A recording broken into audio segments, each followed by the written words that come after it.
possesses someone to tackle a bank robber and disarm the gunman not once, but twice? Well, you're going to find out when we come back.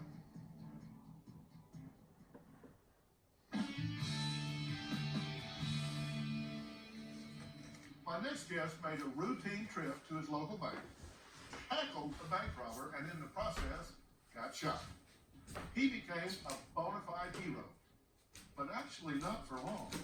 When he sued the bank for not paying his medical bills, as he said they had promised to do, he went from hero to zero overnight. Rich says this whole thing has turned his life upside down. A serial bank robber may finally be in custody thanks to the quick and daring action of a bank customer. The man tried to hold up the Farmers and Merchants Bank.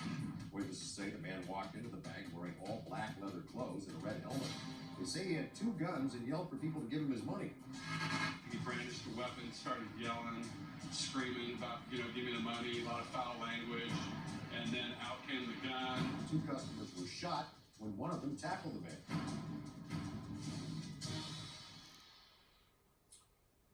Well, that customer, Rich Camp, is here today. Now, Rich not only tackled the bank robber, but disarmed the gunman not once, but twice, and it's all caught on tape. Farmers and Merchants is a local bank. I had been a customer of theirs for 9 years. I knew everybody at the bank, and they knew me. I was waiting at the teller window when all of a sudden on my right-hand side, I get bumped. And when I look over, I realize this guy in a motorcycle helmet with a gun, and he said, don't move or I'll kill you. For a moment, I thought to myself, can I do something? And then immediately I erased it and said, get on the ground, don't jeopardize anything. The next words I hear are, get the up off the ground or I'll kill you. Then I stand up, I'm scared. The ground felt a lot safer. So I'm looking around, seeing what my next best option is when his back was turned to me. And I start to move slowly. Then he looks at me again and says, if you think you're going out that door, you're gonna die. And then he took his attention off of me. There was a customer coming in who had a bag of money. The robber went towards the customer, reaching for the money. The man held it away. Money's flying all over at this point. It's on the ground. The robber bends down on his knees and he's looking back and forth between the money on the ground and the teller. Then I see him stand up and I know he's gonna jump over the teller's desk. And I know all the people behind that teller's desk. Nobody was doing anything. All of a sudden my body starts moving forward and I realize, oh crap, I'm grabbing him and I end up pulling him back off of the teller's desk and I hear bap, bap, bap. So he tries to shoot me between the legs. And that's when I throw him down because he's off balance and his right hand's trapped and he shoots himself accidentally through his left elbow. I started screaming, somebody help me. There's probably 15, 20 people in there. Nobody's doing a thing. I reach and I'm able to secure the gun. I throw it about 30 feet down the way. Finally, a customer runs over and grabs his legs. And I hear somebody say, I think he's got a second gun. I realize he's got a 45, so I throw that away. I was emotionally spent. I was physically spent. My body was shaking. Once the police arrested him, I stood up, saw a hole in my pants, and actually looked at my leg and I was like, oh man, I've been shot. So I realized that I might have to call my wife. Then he prefaced the conversation with, I'm okay. I was just involved in a bank robbery and I got shot. When I finally realized that he had been shot, the emotion hit me and I broke down and I became angry. It dawned on me what he did was really dangerous for the family. Had to tell her at that point, well, at least I stopped the bank robbery. Does that count for something? After I went to the hospital, I went back to the bank. The people from the bank were hugging him, shaking his hands and thanking him. And when I saw tears in the lady's eyes, it made me tearful as well. I found out that the guy had hunting knife, body armor, 70 rounds of ammunition. This guy was definitely intent on doing some damage. I knew that I'd done the right thing, realizing how many people's lives I'd impacted. I've never been proud of my husband as much as I was that day.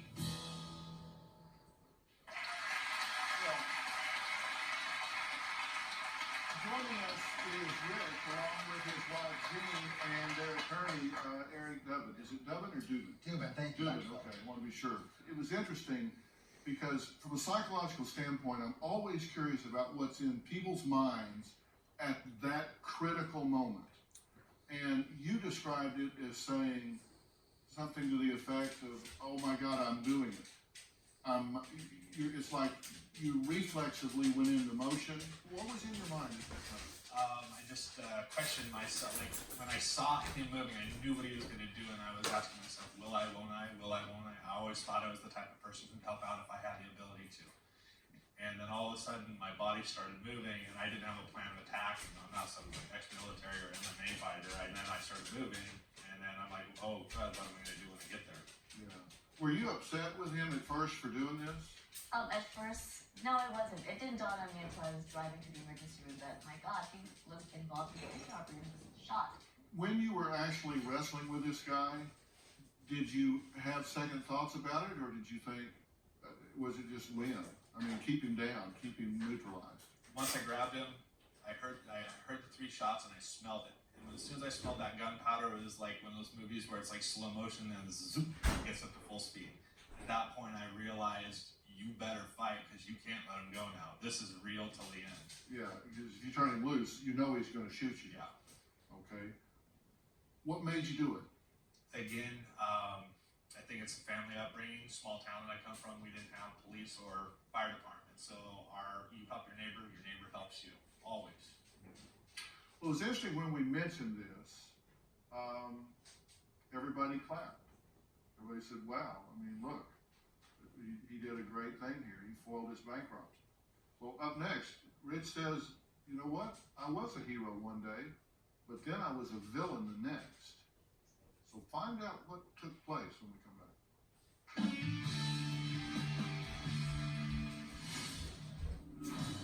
The bank offered $10,000 reward. My bills ended up totaling $80,000. The day my lawsuit was filed, word got out. One day the local community lauded me as a hero, and then the next day I was a money grubbing pig.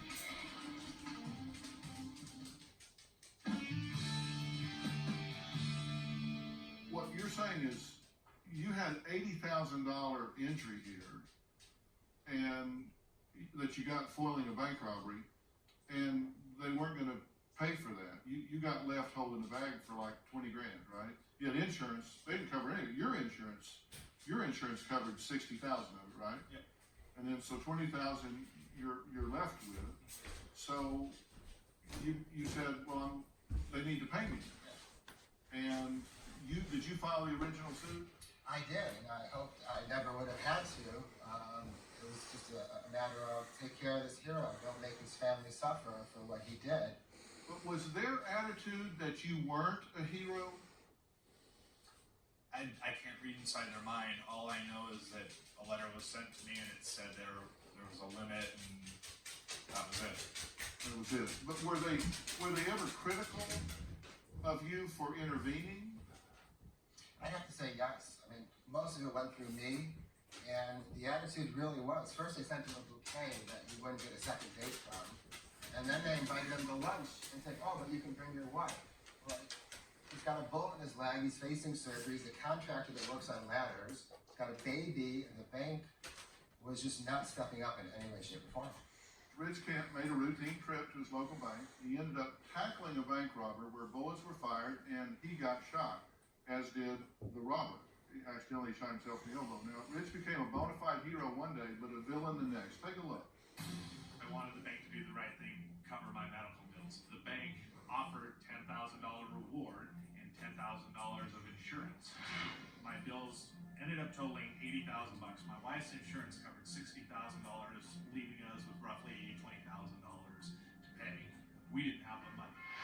Richard filed a lawsuit against a Farmers and Merchants branch in Long Beach for negligence. The day my lawsuit was filed, word got out. One day the local community lauded me as a hero, and then the next day I was a money grubbing pig.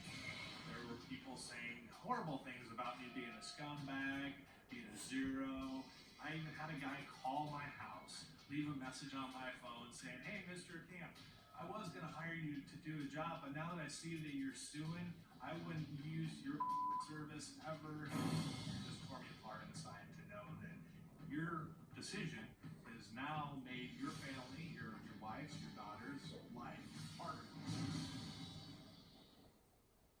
Wow. So you say some people turned on you because they thought you're trying to capitalize on this. Exactly. And was that your motivation? My motivation is to get my medical bills covered. I've never had a lawsuit, never hope to ever again in my whole life. If they had paid your medical bills, would you have filed a lawsuit? No. Friday, they were hugging me, tears in their eyes. Monday morning comes around, and all of a sudden, none of the employees could talk to me anymore. Just all of a sudden, why? Well, Dr. Yeah. Phil, you gotta understand the bank goes on TV and says, we offered to pay his medical bills and he refused, which was absolutely not true. So the bloggers kind of pick up on this, wow, he wants to profit, you know, and all that. And I made clear from day one, just don't let his family suffer for his heroics. Would you do this again? I would do it in a heartbeat, and here's the reason. There are 15 people behind the counter, and those were the people I felt were at most jeopardy. Right now, if somebody said your lifestyle is going to have to change, and if it doesn't, that kid's going to die, you would do it. And that's what I did. I looked at those 15 people. I knew people that were grandparents. I knew people that had just got married, and I was like, I want to go home. I want them to go home. Here's what's frustrating about this.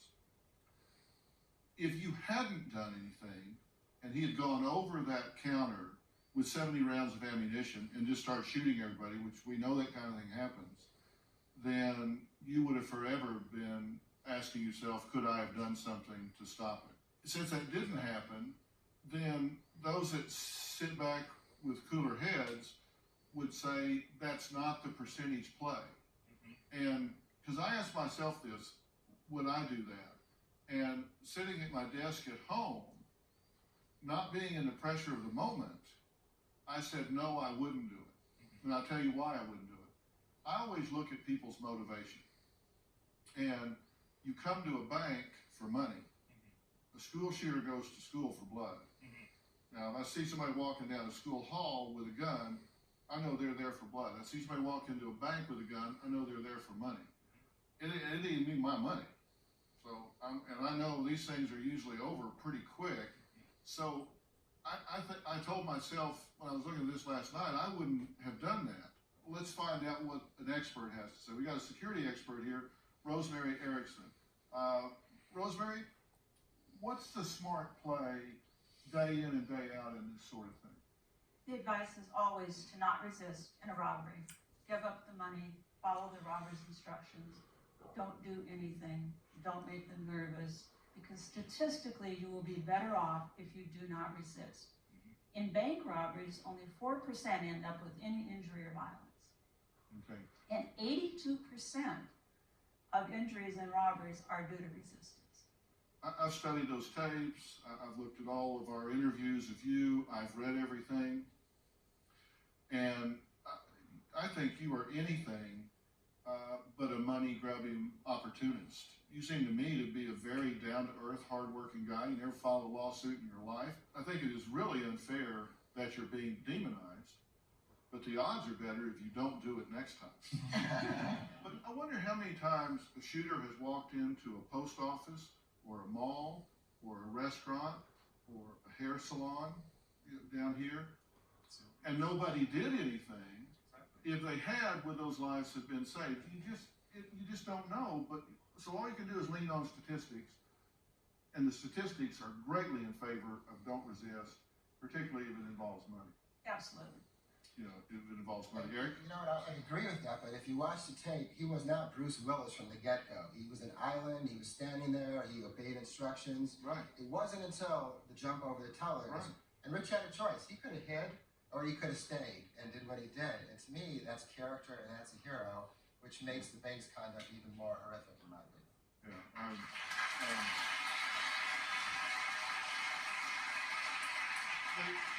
They could have been going over the counter because that's where the money is.